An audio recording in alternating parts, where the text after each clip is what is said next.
Hoy continuaremos con el tema de lo que se llama la historia bíblica y recordando que en el último encuentro estábamos hablando de la desaparición de Moisés y entramos acá a uno de los temas más importantes, diríamos, cuando hablamos del nacimiento del pueblo de Israel. Estamos hablando de lo que se va a llamar la conquista de la tierra de Israel y el asentamiento de las tribus de Israel.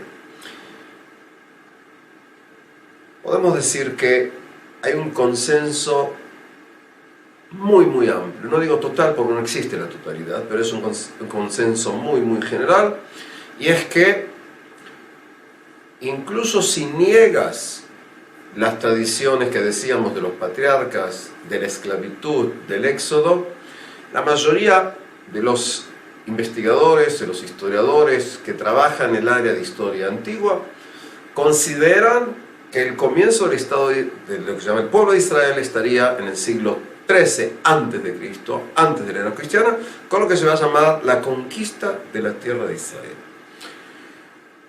Primeramente iremos a la fuente que nos da el relato, que es el relato del libro, básicamente el relato del libro de Josué, y luego vamos a hablar del llamado libro de los jueces, es decir, lo que se llama en hebreo Shoftim, y luego Sefer Shmuel, es decir, el libro de Josué y luego el libro de los jueces. Más de una vez uno se pregunta, y es, ¿existen fuentes escritas además del relato de Josué? Y la respuesta absoluta es no, no existen. Fuentes escritas sobre el relato de Josué, la conquista de la tierra de Israel, además del relato bíblico, no existen. Pero esto no tiene por qué muchas veces constituir un problema, porque comparativamente muchas veces tenemos en muchas culturas cuestiones similares, a veces mucho más extremas. Ejemplo, la guerra de Troya. Es decir, sobre la guerra de Troya tenemos básicamente el relato, como lo conocemos, de lo que se llama el relato de la Ilíada, que es un relato posterior. Es decir, este señor llamado Homero, que tradicionalmente era un griego ciego del siglo VIII a.C., cuenta la epopeya de una ciudad llamada Ilión, que también se llama Troya, es decir, Ilíada es el relato de la ciudad de Ilión, que es Troya. Y el relato más o menos sería un relato escrito 400 o 500 años después de los eventos, para que entendamos. Ahora, cuando se hicieron excavaciones arqueológicas en ese lugar en que se considera que ahí era la antigua Troya, se encontraron toda una serie de elementos que en líneas generales nos llevan a considerar la guerra entre la gente de Miquene, la gente de Esparta, contra los troyanos. En otras palabras, hay muchos casos que tenemos de historia antigua, que tenemos solamente un documento, un relato incluso muy posterior, y la pregunta es ¿qué hacemos? Y por eso rechazamos toda la cuestión.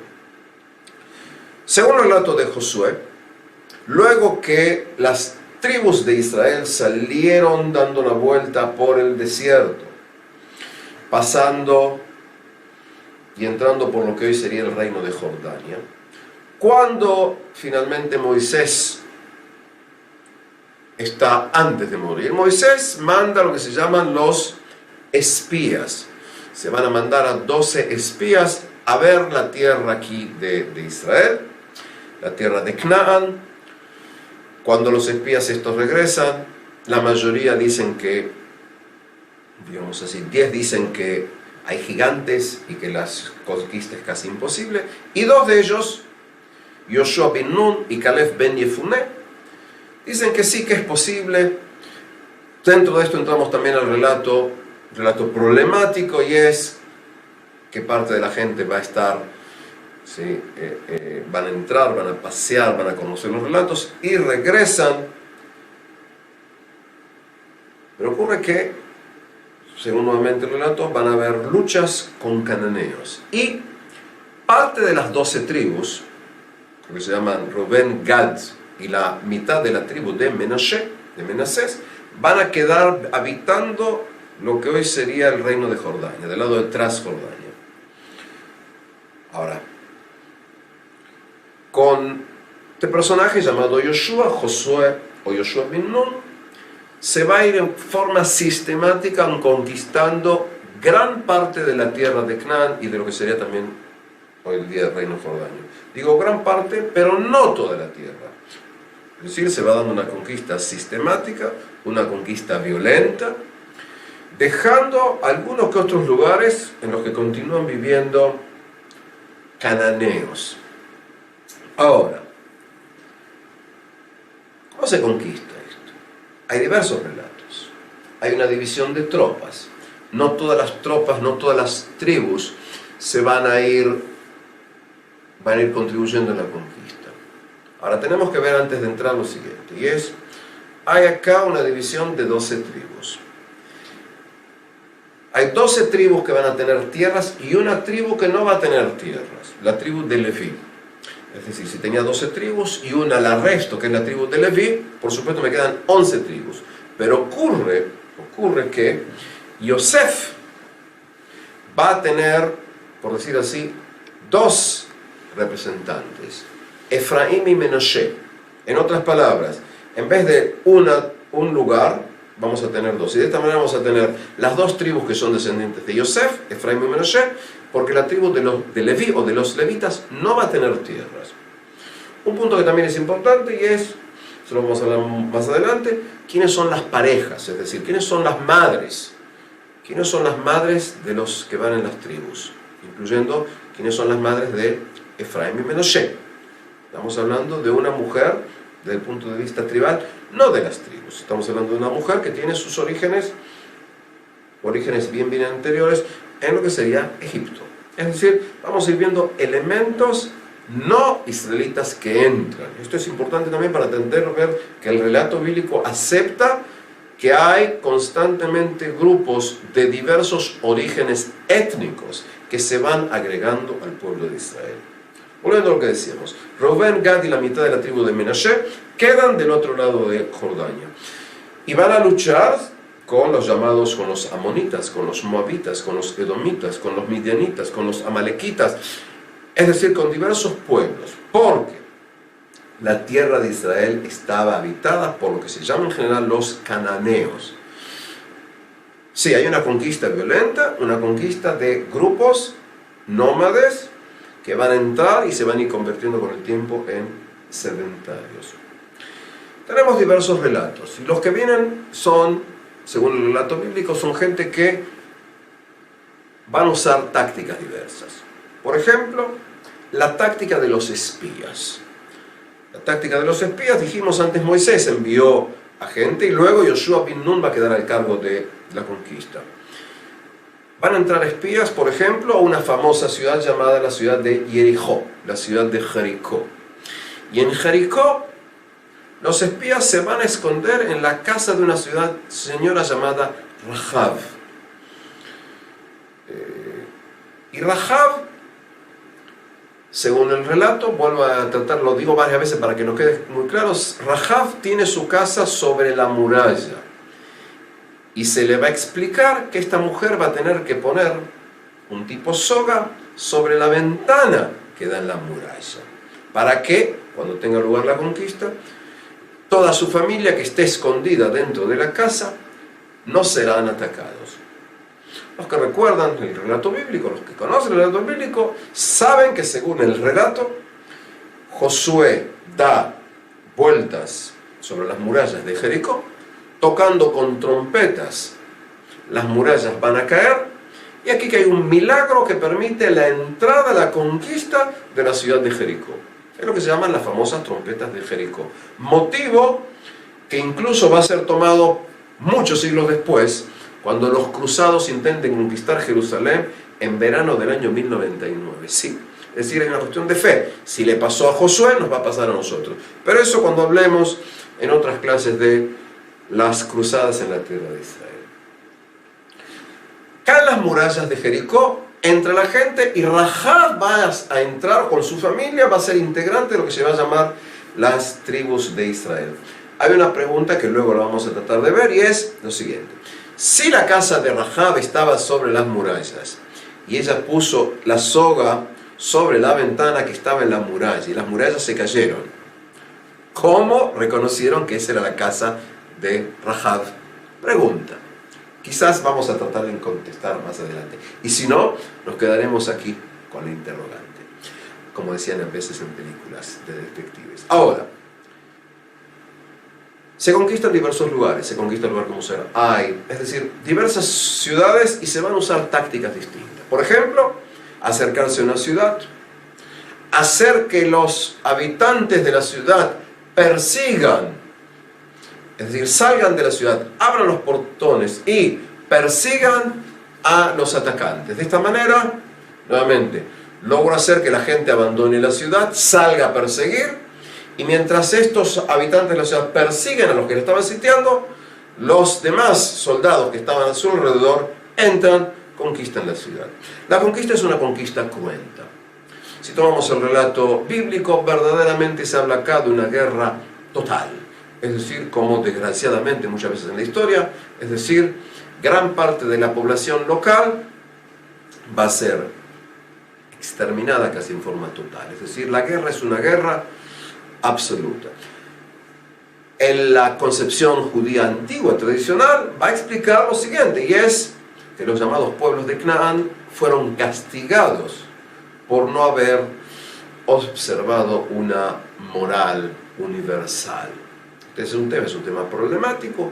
Cuando hablamos de la conquista de la tierra de Canaán, cuando hablamos del libro de Josué, verdaderamente estamos acá en uno de los capítulos, digamos así, más problemáticos a los ojos de lo que a veces se llama la moral moderna, la moral antropocéntrica.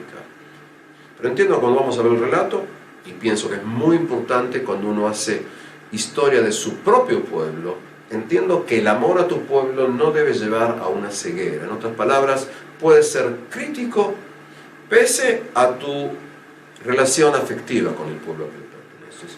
De todos modos, se va dando acá una entrada violenta, se van conquistando zonas, desde más o menos lo que sería desde parte del Negev hasta parte de lo que es Galilea, incluso parte de lo que sería actualmente el Líbano, por supuesto parte de lo que es el Golán y decíamos parte de Jordania. Es decir, como se puede ver más o menos aquí en el mapa, vamos a ver dónde están ubicadas lo que se van a llamar las 12 tribus de Israel. Se crea aquí entonces una entrada de 12 tribus. Hay tribus mayores, tribus menores. Se van a dar cuenta ya, tenemos aquí tribus que están netamente en el sur. Fíjense aquí en el mapa, la tribu de Yehudá y la tribu de Binyamin están netamente en el sur. Es decir, se empieza a decir así, hay un intento de poner los diversos grupos, y también tenemos los grupos que no pertenecen a las tribus de Israel. Ustedes ven los midianitas, los amalequitas, ¿sí? La gente de Moab, Amón, Edom, y sobre la costa vamos a ver a los filisteos. Es decir, tomar en cuenta, cuando vemos aquí el mapa, vamos a ver sobre la costa a los filisteos, que van a tener un rol importante como elemento que va a llevar posteriormente al desarrollo y el nacimiento de la monarquía como reacción ante la presencia filistea en la costa. Es decir, decíamos, tenemos aquí tribus. Y las tribus grandes son la tribu de Rubén, la tribu de Efraín, la tribu de Menashe, y muy importante va a ser la tribu de Yehudá. De Yehudá, Judea, judíos, ya lo vamos a ir entendiendo. Estas son las 12 tribus de Israel. Y antes de entrar al sistema tribal, viene la pregunta esta, y es, ¿hubo o no hubo una conquista violenta en la tierra de Canaán, como lo determina, como lo pinta el relato del libro de Josué? Sobre esto, disputas, discusiones, y vamos a tratar de entender por qué. Desde el punto de vista arqueológico, tenemos varios puntos en lo siguiente. Primero, arqueológico y también documental, es lo siguiente. Son muy importantes, tenemos que tomar en cuenta lo que se llama la realidad geopolítica de la época. Desde el punto de vista histórico, arqueológico, la conquista de Israel se dio en el siglo XIII a.C. Es decir, más o menos entre aproximadamente 1290 hasta más o menos 1220, 1210 antes de Cristo, antes de la era común. ¿Qué ocurre en ese entonces? ¿Es posible esto? Es posible que un grupo teóricamente inferior en cultura material pueda sobreponerse a gente que está ubicada aquí. Primeramente iríamos un cachito antes, como decían en mi pueblo, es decir, un poquito antes, y es en el siglo XIV, antes de Cristo, la realidad geopolítica de aquí. Y acá tenemos la documentación extraordinaria, pero eso es subjetivo. Es decir, netamente, muchas veces yo sé que para mí es fascinante, para la demás gente es aburrido, pero no es problema mío. Es decir, entender que entramos aquí. Eso es lo siguiente. El Amarna, un lugar llamado El Amarna, no Tel El Amarna, El Amarna, los que escucharon, porque no es Tel, no es una colina, es decir, un lugar que se encontraron montones de textos, cientos de textos del siglo XIV antes de Cristo, de la época de Amenofis o Amenhotep III y IV, el padre y el hijo, sobre la realidad de la tierra de Canaán. Es decir, esta gente que eran faraones en Egipto tienen correspondencia con los líderes de las llamadas ciudades-estado que hay acá en Canaán, porque están bajo una hegemonía egipcia. Entonces hay cartas, están en un estado más o menos de vasallaje, digamos, los diversos reyes que están aquí, los pequeños reyesuelos. Y lo que vemos en los textos de la Amarna es que existen ciudades, existe Jerusalén, existen Hatzor, existen toda una serie de lugares, y acá hay pequeños reyes que entre ellos luchan. Es decir, no tienes aquí una unidad gubernamental, no tienes aquí una monarquía central fuerte. Eso es importante para entender que si estás hablando de pequeños reyesuelos, es mucho más fácil conquistarlos si tú vienes de fuera. Es decir, porque vas aislándolos y los vas atacando en forma particular. Es decir, tienes acá pequeños reinos en los diversos lugares. Eso es un punto a tomar en cuenta. Otro punto a tomar en cuenta es que, si esa es más o menos la realidad, quiere decir que hay inestabilidad en la zona. Además sabemos que en el siglo XIII hay problemas internos en lo que se considera Egipto. Es decir, Egipto durante varias décadas, en el siglo XIII a.C., tiene un descenso en lo que es la fuerza, y en el siglo XIII a.C., cuando se va a dar lo que se va a llamar, por decir así arqueológicamente, la entrada de las tribus de Israel, también van a entrar acá los llamados pueblos del mar, que enseguida voy a hablar de ellos. Ahora, ¿qué ocurre aquí en esta realidad? Decíamos, ¿quiénes son los pueblos del mar? ¿Por qué es importante? Porque los llamados pueblos del mar entran más o menos paralelamente a las tribus de Israel. Es decir, en el 1200 y tantos antes de Cristo, pueblos llamados en diversos idiomas también los pueblos del mar, vienen desde algún lugar de Occidente hacia las costas del Mediterráneo. Está muy discutido el origen, si vienen de Cerdeña, si vienen de Sicilia, de dónde vienen no se sabe exactamente, pero lo que sí se sabe es que luchan contra los hititas, es decir, contra ese gran imperio en la zona de lo que hoy es Turquía. Los pueblos del mar luchan contra los egipcios, y los pueblos del mar están testimoniados en toda una serie de templos con las pinturas en las batallas navales de esta gente. Estos llamados pueblos del mar se dividen en diversos grupos, por ejemplo los Dananu, los Palashtu, y estos grupos también van a ir consiguiendo aquí en la costa de lo que hoy sería Líbano, lo que hoy sería la costa de Israel, van a ir arrimándose, van a ir conquistando esta zona. Y, por ejemplo, los Palashtu son los filisteos, es decir, son los que de acá va a venir el nombre, y esta gente va a lograr asentarse en la costa de lo que hoy es la tierra de Israel. En hebreo, geográficamente, es la zona de Paleshet. Paleshet es la zona en la costa que vivían los filisteos. Esta gente va entrando en el siglo XIII a.C. ¿Por qué no puede hacer estas cosas? Porque tienen fuerza y por la debilidad del régimen interno. Los grupos estos, los Dananu, los Palashtu, es decir, los pueblos del mar, para hacerlo más sencillo, esta gente, vamos a hablar solo de los filisteos, tienen gran conocimiento del mar, son politeístas, entre sus dioses está el dios Dagan, Dagón, relacionado, en hebreo tiene la misma palabra, la palabra cereal. Tienen un gran conocimiento de la metalúrgica, es decir, tienen un gran desarrollo en lo que son armas, y van a ir asentando, decíamos, en la costa. Esta gente también con el tiempo, lo vamos a ver, van a tener su propia cerámica. La cerámica es importante cuando hablamos para tratar de determinar yacimientos filisteos a nivel arqueológico. Para adelantar el tema, los filisteos se van a asentar en la costa y hoy, en lo que hoy más o menos aproximadamente sería la zona de Ashdod, Ashkelon, Asa, Ekron, Gat, incluso los que conocen Tel Aviv, el llamado Museo Haaretz, Museo Eretz Israel, en Tel Aviv, en la zona de Ramat Aviv, ahí incluso hay un yacimiento arqueológico que se puede visitar, que era generalmente yacimiento filisteo. Eso es la costa. ¿Qué ocurre aquí en lo que se llama la zona de Jordania, la zona de Galilea, Judea y Samaria? En excavaciones arqueológicas se han descubierto más de 70 yacimientos arqueológicos, sobre todo en lo que sería la zona de Harei Yehuda Beshomrom, es decir, la zona de la montaña de Judea y Samaria, más de 70 yacimientos arqueológicos que fueron destruidos en el siglo XIII a.C.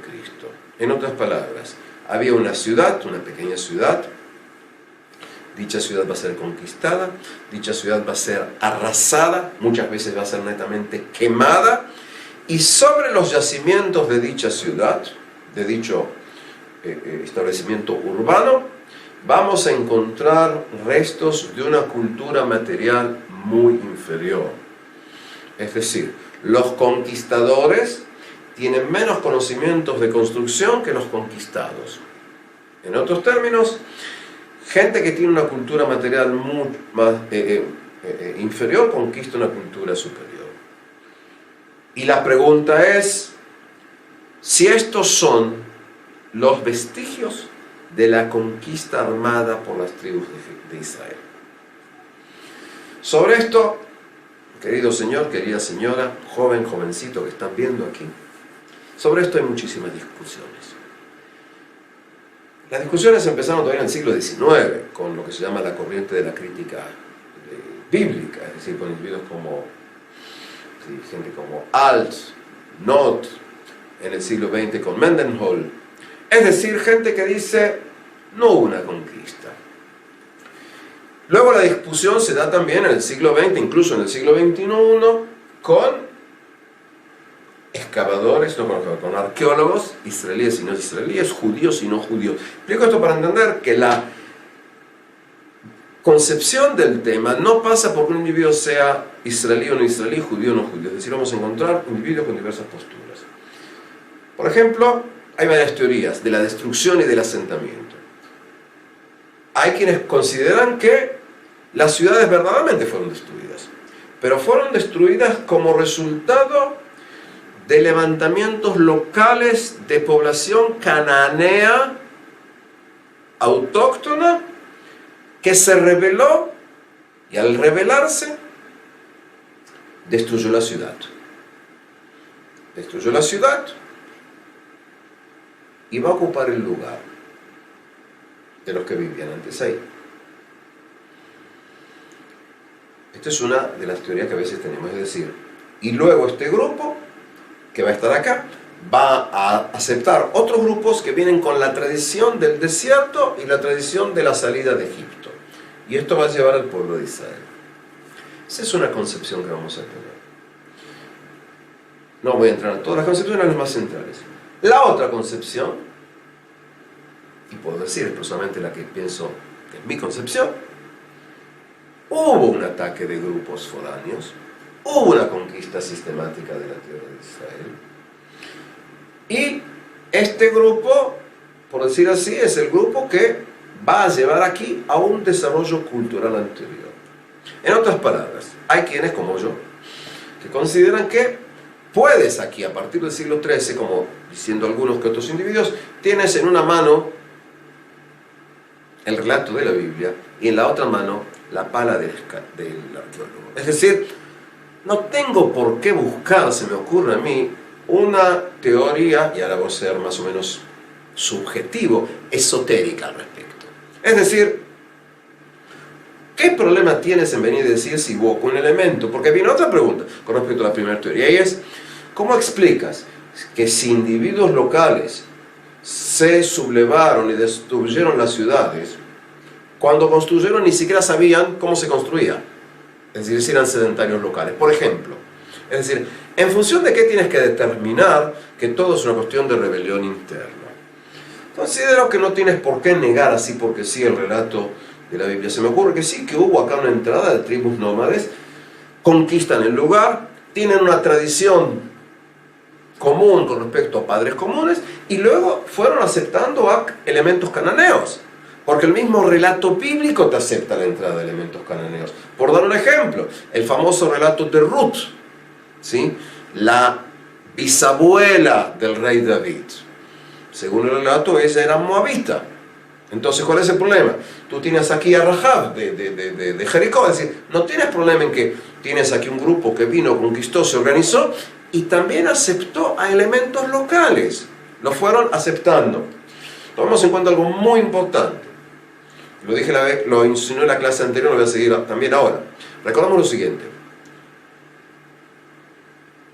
Por lo menos, no mucho tiempo, 1200, 1500 años, ¿sí? Es decir, por supuesto mucho tiempo, la pertenencia al pueblo de Israel se determinó por línea paternal, no por línea de la madre. Estamos hablando de concepciones patriarcales, que en determinada la pertenencia era el padre, no la madre, ¿sí?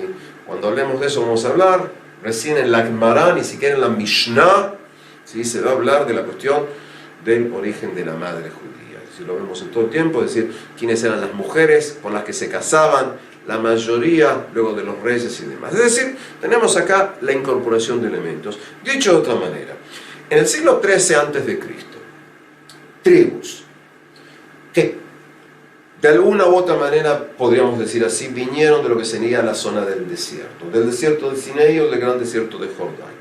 Tribus que tienen una concepción de un padre común. En el caso el padre se llama Jacob Israel. Conquistan la zona, se asientan en la zona. Como no tienen suficiente capacidad militar, la zona de la costa que hemos visto acá en el mapa, no la pueden conquistar y se van organizando. Y se van organizando a nivel de clanes, a nivel de familias, a nivel de tribus. Es decir, estamos hablando acá, voy a utilizar un término de la historia griega, estamos hablando acá de una concepción que a veces se llama el término de la anfictionía.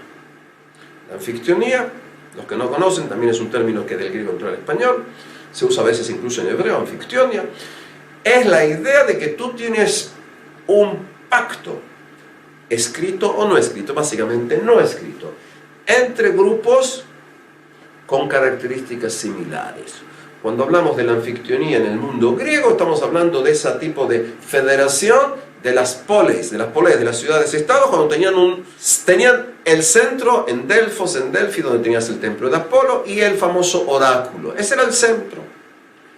Yendo al caso de las tribus, nosotros muchas veces usamos el término de la anfictionía de las 12 tribus de Israel. ¿Qué implica esto? Tienes la tribu de Zvulun, y la tribu de Asher, la tribu de Leví, la tribu de Dan, la tribu de Shimón, que el común denominador de ellos es muy amplio. Es decir, tienen un padre común. Se consideran que son ellos descendientes de Israel y Jacob. Ese es el padre común. Tienen un santuario común. Y el santuario común en la época de los llamados tribus y los profetas va a ser en un lugar llamado Shiloh, en Siloé. Ahí se va a poner el llamado el Arca de la Alianza, donde según la concepción, ahí estaban las tablas de la ley.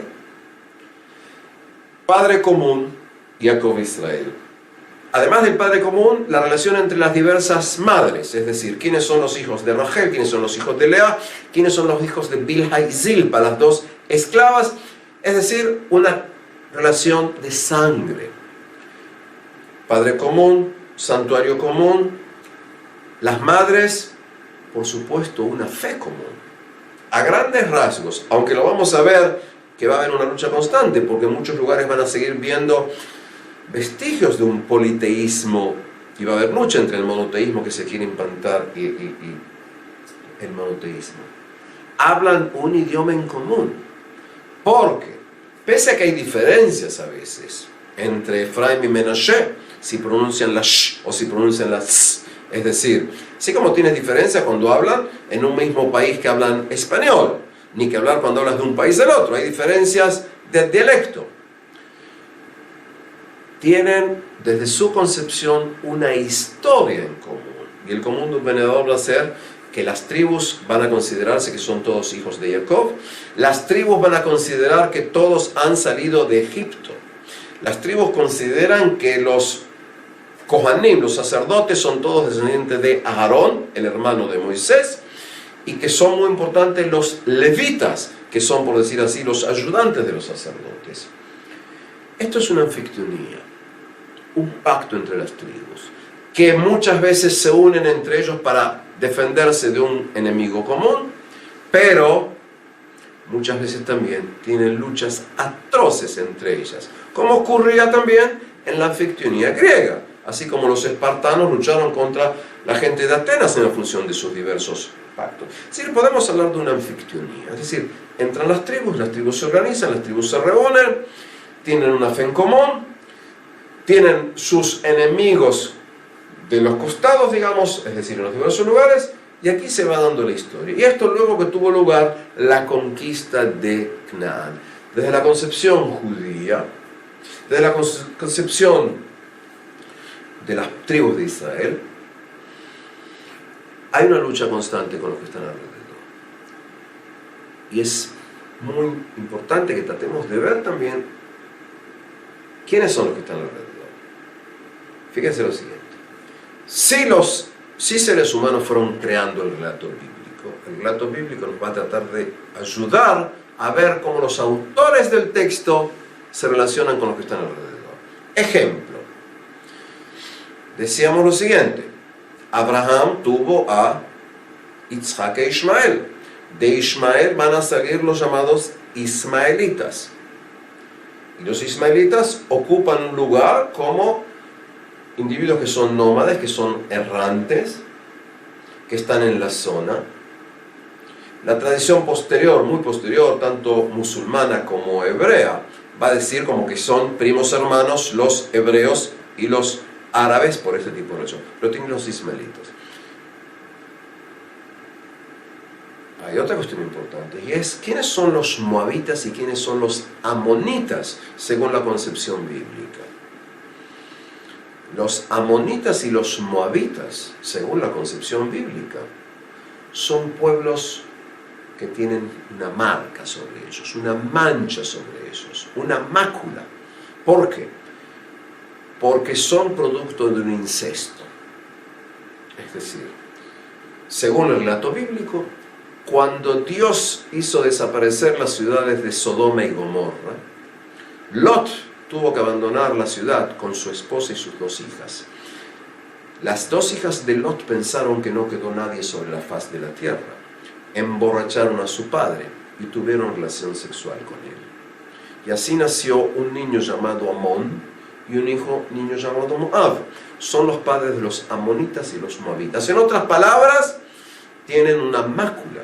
Es decir, que nosotros no tenemos. La relación entre ese pueblo y el mar. Pero fíjense que el rey David va a ser bisnieto de Ruth, que es producto de dicho incesto. Interesante cuando viene la pregunta, y es si el Mesías, entre otras cosas, a nivel teológico judío, tenía que ser producto de un incesto para, a través de la purificación, abandonar su impureza. Es una pregunta teológica muy interesante que aquí no voy a poder entrar. En otras palabras, moabitas, amonitas, ismaelitas. Otro grupo en la zona son los edomitas, los hijos de Edom. Edom es Esaú y tiene una lucha constante entre Edom. Es decir, tienes aquí a alguien con el que siempre vas a luchar. Además que según la concepción bíblica, entre otras cosas, Yitzhak le dice a Esaú Edom, y tú siempre vivirás con la espada en la mano. Es decir, Edom va a ser un elemento en que las tribus de Israel van a tener lucha constante. El otro elemento son los amalequitas. Los amalequitas, cuando el pueblo de Israel quiere entrar a Israel dando la vuelta por el desierto y demás, van a intentar lucharlos, van a intentar exterminarlos, y por eso, según la concepción, ¿sí?, con los amalequitas habrá lucha eternamente. Dicho sea de paso, los que no saben, según concepción judía tradicional, incluso Adolf Hitler fue descendiente de los amalequitas. Estoy hablando de la concepción judía tradicional. no estoy hablando a nivel histórico. Es decir, hay una concepción, ¿quién es el Amalek? Entonces, hay luchas con los que están alrededor. Hay otras luchas. Y es lo siguiente. Según el relato, después del diluvio, Noé tenía 3 hijos, Shem, Ham y Efet. Ahora, Noah plantó vid, se emborrachó y estaba desnudo. Como su hijo Ham vio, pero no lo cubrió, sino que llamó a sus hermanos, cuando Noah está sobrio, va a maldecir a su propio nieto, a Canaán, el hijo de Ham. Y según esto, Canaán será esclavo de los demás. Esto es interesante para entender que en la concepción esta, como Abraham es descendiente de Shem, ¿sí?, es distinto a Ham, a Canaán. En otras palabras, hay aquí una ideología desarrollada de decir, el pueblo de Israel lucha contra los demás pueblos cuando cada uno tiene orígenes distintos. Esto, del origen nuestro, a diferencia de los orígenes distintos, no es una característica única del pueblo de Israel. Es un punto muy importante para entender. En toda concepción histórica, tradicional, sin excepción, la concepción es una concepción etnocéntrica. En otras palabras, nosotros somos los mejores, etcétera, etcétera, etcétera, etcétera, es muy importante también. Esto es válido para los griegos, solo los griegos son descendientes de los dioses, los demás fueron hechos en barro. Es decir, entender que la idea del pueblo elegido no es algo ni primario ni único del pueblo de Israel. Simplemente esto explico porque muchas veces, es decir, toda concepción tradicional implica mi grupo es el grupo elegido de los dioses. No estoy ni acusando ni siendo, como se dice, defensor. Simplemente estoy explicando una cuestión que es común a toda concepción tradicional. Hay un dios o dioses y nos han elegido o me han elegido a mí.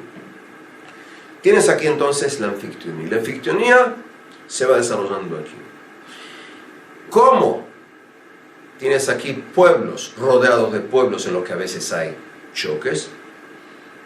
Desgraciadamente, si pongo mi postura personal, lógicamente, si lo entendemos ahora en la historia humana, hay choques, hay enfrentamientos armados entre los diversos grupos. Y aquí que vamos a entrar rápidamente a lo que se va a llamar al periodo de los llamados shoftim o jueces. Pero permítanme antes, para terminar el tema del asentamiento, un punto que es importante. Y es lo siguiente. Entiendo, como lo entienden arqueólogos como era en su momento Albright, que por supuesto no, o sea, uno de los arqueólogos más importantes que empezó aquí, es decir, que durante el siglo XIII a.C. se fue dando aquí lo que decíamos asentamiento y conquista. Y un punto muy interesante. Hubo un faraón llamado Merneftah. Y este señor, llamado Merneftah, empezó a reinar aproximadamente hacia el año 1224 a.C. Este señor, en el 5º año de su reinado, tuvo una invasión para castigar a los habitantes de esta zona. Y eso fue, si tomamos 1224, en el año 1219 a.C., este señor entra aquí y va a decir, entre otras cosas, que él desoló a Israel, casi dejándolo sin cimiento. En otras palabras, por primera vez en la historia, hacia 1219 a.C., hay un documento egipcio en que figura la palabra Israel. La pregunta es, ¿Israel se refiere al pueblo o a la tierra? Evidentemente que no sabemos si hay discusión, pero pienso que no es tan importante eso. Es decir, vemos que aquí el nombre Israel figura por primera vez en un documento egipcio, en otras palabras, en un documento extra bíblico. Este es uno de los tantos puntos que lleva a considerar que sí, durante el siglo XIII a.C. tuvo un asentamiento, hubo una conquista, se va desarrollando, y eso lo vemos en las excavaciones arqueológicas, y pueblos inferiores a nivel de cultura material entran aquí. En otras palabras, si me preguntas a mí, no tienes por qué preguntarme, pero si me preguntas a mí, durante el siglo III a.C., lo que se llama conquista y asentamiento de la tierra de Israel. Y acá hacemos entonces el cambio hacia la época siguiente, y es la época de los llamados jueces. Para hacer aquí un marco, y lo vemos aquí, es decir, más o menos desde el año 1200 a.C. hasta aproximadamente el año 1030 a.C., es decir, estoy hablando siglo XII, siglo XI a.C., es lo que llamamos muchas veces la época de los Shoftim, y ahora voy a explicar por qué lo digo en hebreo. Quiere decirlo en español, la época de los jueces. Gran parte del relato de los jueces, similar al relato de Josué, lo tenemos solamente en el relato bíblico. Ahora, ¿quiénes son los Shoftim? ¿Quiénes son los mal llamados jueces? Y ahora sí ya dije. La palabra en hebreo, en la Biblia tú tienes dos términos. Uno es Shoftim y la otra palabra es Dayan. En acadio, idioma semita pariente del hebreo, la palabra shapitu, no sapito, si eso están cuando llueve mucho. La palabra shapitu quiere decir caudillo militar. Caudillo militar. Es decir, un individuo que en épocas de crisis asciende el mando de su tribu, sale a luchar. Y por supuesto, luego que obtuvo victoria, porque si hubiera perdido, no hubiera seguido la historia esta, luego de haber obtenido la victoria, durante unos años es el líder. Y al ser líder, se lo consulta. Al ser líder, la gente va a pedirle un consejo. En otras palabras, es un caudillo militar carismático que luego va a tener, por decir así, determinados atributos de juzgar, de dirimir conflictos. ¿Sí? Por eso dije cuidado con esto, es decir, no es exactamente un juez en la concepción moderna de la palabra, es un caudillo que también, digamos, es un líder. No importa, vamos a quedar con la palabra juez porque así se usa en todas las Biblias, en todas las Europas europeos. La época de los jueces.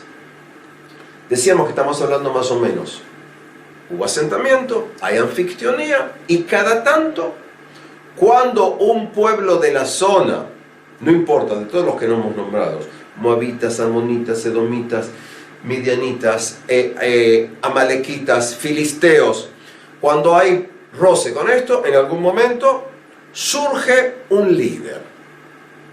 Y el líder lucha para liberar a la tribu. En todos los casos hablamos de hombres, hay un solo caso que es una mujer, y es una señora que se va a llamar Dvorah. Dvorah en hebreo quiere decir también abeja. Si recordemos que todos los nombres, sin excepción, tienen significado. Muchas veces nosotros no sabemos cuál es el significado original del término, pero todo nombre siempre en la historia tiene un significado en su momento. Y empezamos a ver así, tenemos diversos personajes. A veces hay lo que a veces llamamos los los jueces. Tenemos individuos en los que solamente tenemos 3 o 4 renglones, es decir, 3 o 4 versículos. Por ejemplo, tienes un llamado Ehud ben Gera. ¿Sí? Que lo único que sabemos de Ehud ben Gera es que este hombre era zurdo, es decir, usaba la espada al revés, es decir, no así, sino de este lado. Y Ehud ben Gera, por ejemplo, según el relato bíblico, va a luchar contra un señor llamado Eglon Melech Moab. Eglon, el rey de Moab. Ahora, claro, los que no saben hebreo, digamos, Eglon es de la palabra Agol, es decir, un personaje que sería, por decir así, obeso. ¿Sí? Es decir, un individuo más o menos gordito es Eglon, el rey de Moab. Según el relato, los moabitas presionaban sobre las tribus. Entonces viene este señor que era zurdo, y cuando está solo con Eglon, el rey de Moab, va a sacar su arma, que la tiene del otro lado, no del lado derecho, sino del lado, perdón, no del lado izquierdo, sino del lado derecho, lo va a matar, y de esta manera va a lograr liberar temporalmente las tribus de Israel. Tienes otros individuos, Otniel ben Knaz, Tola ben Puá. Ben quiere decir hijo, es decir, sabemos si Ehud el hijo de Gera, si el hijo Tola el hijo de Puá, y así sucesivamente. Hasta que empezamos a ver otros tipos de líderes. Uno de los líderes que vamos a ver, evidentemente, ¿sí?, vamos a encontrar una señora llamada Débora. Ahora, Débora, según el relato, era una mujer muy especial a la que se venía a consultar, a hacer consultas, es decir, era un tipo jueza, como decíamos, y vienen a pedirle ayuda, representantes de las tribus, para ser liberados. Y aquí que ella viene y pide a un hombre llamado Barak ben Avinoam, y Barak y Dvorah van a lograr reunir a una gran cantidad de gentes para luchar básicamente contra un señor llamado Yavin, el rey de Hatzor. Hay alguna lucha, ¿sí? Yavin tiene sus tropas. Este señor Yavin, el rey de Hatzor, tiene un comandante llamado Sisra, y luego de tener diversos combates, Sisra al final va a ser matado con una estaca por una mujer llamada Yael. Es decir, tenemos aquí relatos, vamos a ver incluso algunas otras mujeres dentro de este relato, y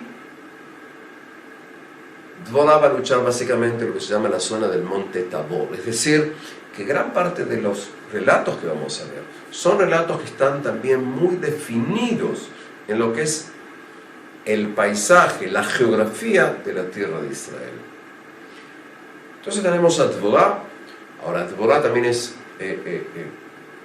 tienes acá una mujer que decíamos que es jueza y también es, en determinada medida, profetiza. Es decir, tiene una concepción de lo que está pasando y lo que va a pasar. Tenemos otros jueces. Un juez muy interesante era el juez llamado Gidón. Gidón es un individuo de la tribu de Menashe, de la tribu de Manasés, y él va a salir a luchar, ¿sí?, cuando tienen combates con parte de los pueblos circundantes. Interesante es que Gidón va a reunir tribus, va a tener una tribu de varios miles y miles de individuos. Gidón luego va a ir reduciendo el grupo y en definitiva Gidón va a hacer lo que se llama la prueba del agua. Es decir, Gidón va a pedir que sus soldados vengan para beber aguas de manantial, y él, de todos los hombres que están, va a retirar a todos aquellos que se arrodillaban y tomaban el agua, digamos, lamiendo el agua. Va a tomar un pequeño ejército de solamente 300 hombres. Solamente 300 hombres que los va a considerar netamente imbuidos de la voluntad de luchar para liberar las tribus, y los organiza en forma muy interesante. Es decir, a estos 300 hombres les va a dar a cada uno una antorcha. Las antorchas estarán cubiertas por cacharros de cerámica, y cada uno de ellos tendrán unos tipos cuernos para tocar y asustar al ejército enemigo durante la noche. Se acercan al ejército, de esta manera les van a imponer temor nocturno, y lo que va a hacer, de esta manera van a ganar, van a lograr sobreponerse al enemigo, y durante muchos años, similarmente a Dvorah, Gidón va a ser el asesor de las tribus, va a dar consejos a las tribus. Este individuo va a ser tan pero tan importante que representantes de las tribus, lo que se llama muchas veces los ancianos de la tribu, es decir, algo similar a un consejo de ancianos, van a venir y le van a pedir a él que sea rey. Pero en la concepción bíblica se va a poner en la boca de Gidón la respuesta que él no puede ser rey porque solamente Dios es el rey. Gidón, según el relato bíblico, va a tener muchas esposas y va a tener 70 hijos. Luego que Gidón muere, uno de sus hijos, que va a ser conocido con el nombre de Abimelech, va a lograr reunir a sus hermanos y va a matar a todos salvo uno en la zona de Shechem.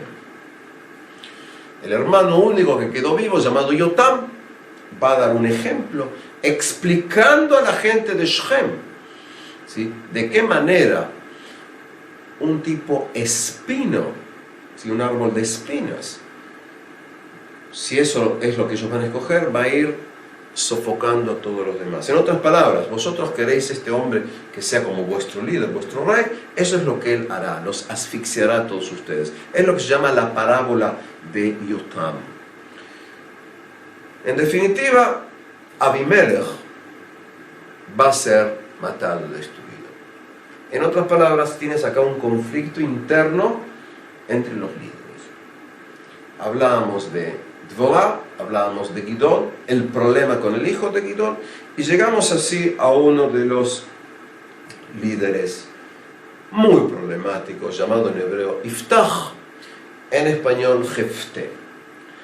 Ahora, Iftach, o llamado Jefté, quizás es de la tribu de Menashe, no se sabe exactamente. A él se le pide que verdaderamente también lidere a sus tribus con otras tribus, con otros pueblos vecinos. Y en definitiva, lo que Iftach o Jefté hace es, va a prometer que cuando él vuelva, si va a ganar, va a sacrificar lo primero que salga a su encuentro. Él sale, tiene las luchas contra los pueblos vecinos, y quien sale a su encuentro es su hija, la hija de Jefté, la hija de Iftach. Según el relato, que no está cerrado, él se da cuenta de lo que ocurrió y, digamos que teóricamente sacrificó o va a sacrificar a su hija única. La tradición sobre esto ha hecho toda una serie de problemas, y es si verdaderamente es lo que ocurrió, si verdaderamente lo que hizo fue dedicarla a que no se casara. De todos modos, Iftach pasa a ser un hombre muy problemático como líder, porque como representantes de la tribu de Efraín fueron a quejarse porque él no los hizo participar en la lucha. Se desarrolla una lucha entre las tribus entre la gente de Iftach y la gente de la tribu de Efraín. Y según el relato bíblico, la prueba era diciendo una palabra, y era si sabían decirla sh o no. Les decía que la gente tenía que decir la palabra shibolet y la gente decía sibolet. En función de esto, descubrían que pertenecía a la tribu de Efraín y eran matados. Según el relato bíblico, de esta manera fueron matados 42.000 israelitas por otros israelitas. Incluso si no aceptamos la cifra, incluso si nos resulta que la cifra es una cifra exagerada, eso nos da la pauta de los conflictos entre las diversas tribus. Además, tomemos en cuenta que en los eventos estos, las luchas contra los pueblos circundantes, a veces participan 2 tribus, a veces 1 tribu, a veces 6 tribus, pero nunca has tenido más de 6 tribus. En otras palabras, las relaciones de las tribus en la época de los jueces es problemática. Y así entramos a otro personaje, un señor llamado Sansón. Fíjense que en hebreo el nombre es Shimshon, y Shimshon es algo así como el pequeño sol. Shimshon nace a un matrimonio que no tenía hijos. Según el relato bíblico, como no tenían hijos, el hombre hace una promesa de que su hijo será lo que se llama Nazir. Nazir no es exactamente monje, pero la idea es que no tomará vino, la idea es que no se cortará el cabello, y Shimshon pasa a ser un hombre muy, pero muy fuerte. Shimshon no es alguien que juzga a su pueblo. Shimshon no es alguien que lidera tribus. Shimshon o Sansón es un individuo que todas sus luchas son luchas personales solo contra los filisteos, y están relacionados con su amor, con su pasión a las mujeres filisteas. En función de esto, como es un hombre muy fuerte, en un caso se cuenta, por ejemplo, que él puede matar con sus manos a animales. En un caso, él saca las puertas de una de las ciudades filisteas y se lleva los portones de las puertas sobre sus espaldas, ¿sí? él puede matar a montones de filisteos utilizando solamente una mandíbula de una bestia, es decir, de un animal. En definitiva, y como Sansón es un individuo que les hace problemas a los filisteos, se los va a hacer, o él va a tomar a una mujer llamada Dalila. El origen de la palabra Dalila es un nombre raro, pero quizás esté relacionado con una de las dos palabras. Digo quizás porque no lo podemos decir en forma absoluta, pero la palabra Dalila está relacionado con dos palabras en hebreo. Es sacar un secreto, lidlot sod, y también hacer que algo disminuya. Y la pregunta es si la palabra, el nombre, se fue derivando en función de que ella logró sacar el secreto y debilitar la fuerza, ¿sí?, de Sansón. Sansón va a ser tomado por los filisteos, les van a sacar los ojos, se le van a cortar el cabello y va a carecer de fuerzas. Según el relato, cuando ya está en uno de los templos de los filisteos, pide a Dios que le dé fuerzas, Dios le da fuerzas y de esa manera va a lograr derribar las columnas del templo para que junto con él mueran montones de filisteos. Tratando de resumir el tema en la época de los jueces hay luchas, pero no termina ahí. El libro de los jueces termina con un tema muy importante, y es: hubo un señor, lo que se llama en hebreo Parashat Pilegesh Bagivá, el relato de la concubina en la colina. Según el relato, hubo un señor que tenía una concubina, la concubina se escapó, el hombre fue a buscar a su concubina y regresando, se acercaba la noche, en un lugar llamado Givá, que pertenecía a la tribu de Binyamin, de la tribu de Benjamín. Según el relato, los hombres en esa ciudad eran muy, pero muy malvados. Entonces, un individuo que estaba ahí dice: no te quedes a dormir afuera, te daré a dormir en mi casa.